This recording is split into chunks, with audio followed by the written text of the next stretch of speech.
Aujourd'hui au programme, entre les usines obligées de fermer, les histoires d'airbags qui n'en finissent plus, le gros bid de la Fiat 500i et Peugeot qui abandonne sa gamme sportive, rien ne va plus pour Stellantis.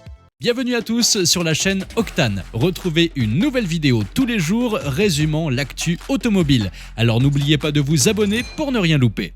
Aujourd'hui, nous parlons de la Fiat 500i, cette adorable petite citadine électrique qui, hélas, semble être en train de prendre une gamelle monumentale. Imaginez, vous avez une voiture qui attire tous les regards avec son design irrésistible, mais qui finit par se vautrer comme une diva sur la glace. C'est ça, la Fiat 500i. Tout le monde l'adore pour son look, mais quand il s'agit de sortir le carnet de chèques, c'est une autre histoire. Les ventes chutent à un rythme effrayant. Stellantis avait des rêves de grandeur, imaginant écouler 100 000 unités cette année. Et bien après une chute de production de 51% rien que sur le premier trimestre, ces rêves sont désormais bons pour la poubelle. Le résultat, c'est que l'usine de Mirafiori en Italie doit fermer ses portes encore une fois parce que la demande est aussi molle qu'un soufflet raté. Cette fermeture va durer 3 mois entiers jusqu'à la rentrée de septembre et c'est un coup dur pour les 1200 salariés de l'usine qui vont se retrouver à faire du tricot en chômage partiel.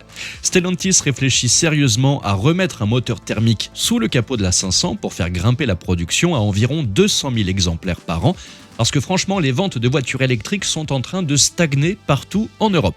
Il parle aussi d'équiper la 500 électrique de batteries LFP moins coûteuses pour faire baisser le prix de vente, car pour l'instant, la 500i a un prix de départ au-dessus de 30 000 €. On reste chez Stellantis avec Peugeot qui va abandonner ses sportives PSE, car là aussi c'est un gros bid. Actuellement, la seule voiture sportive dans leur catalogue est la 508 PSE. Sous le capot, on trouve un moteur hybride rechargeable qui vous donne 360 chevaux, tout cela orchestré par le département Peugeot Sport pour une expérience de conduite dynamique et excitante. En théorie, ça promet du lourd, mais la réalité est souvent moins glamour. Malgré quelques atouts comme une consommation raisonnable et un châssis plutôt agile, la 508 PSE n'a pas réussi à séduire les foules. Pourquoi ? Eh bien, le groupe motopropulseur manque de punch, la boîte de vitesse est aussi réactive qu'un paresseux en pleine sieste et les performances générales ne sont pas de nature à vous décoiffer. Le tout proposé à un prix stratosphérique de 71 000 €, cette 508 PSE n'avait finalement que peu de chance. Linda Jackson, la patronne de Peugeot, a récemment confirmé que la marque n'investirait plus dans de nouveaux modèles estampillés PSE. Au lieu de cela, ils vont concentrer leurs efforts sur le développement de nouvelles voitures électrifiées.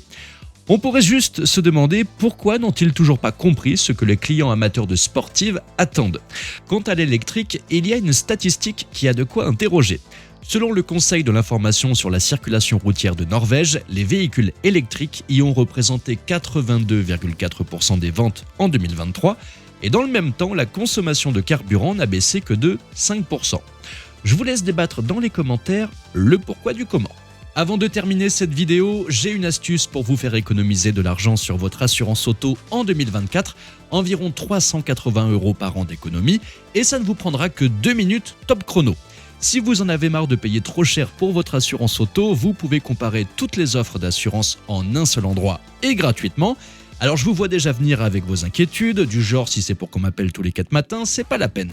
Eh bien sachez qu'on ne vous appellera pas tous les 4 matins, et puis au pire, si vous avez peur de ça, vous n'avez qu'à mettre le numéro de téléphone de votre ex, ça l'occupera 5 minutes.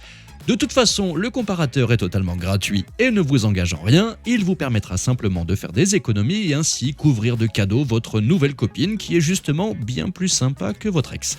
Vous trouverez le lien dans la description et dans le premier commentaire épinglé juste sous la vidéo. Merci à tous d'avoir suivi cette nouvelle vidéo. N'hésitez pas à vous abonner, à activer la cloche des notifications pour être sûr de ne rien louper, liker, partager et vous pouvez également venir nous rejoindre sur notre compte TikTok. Ciao!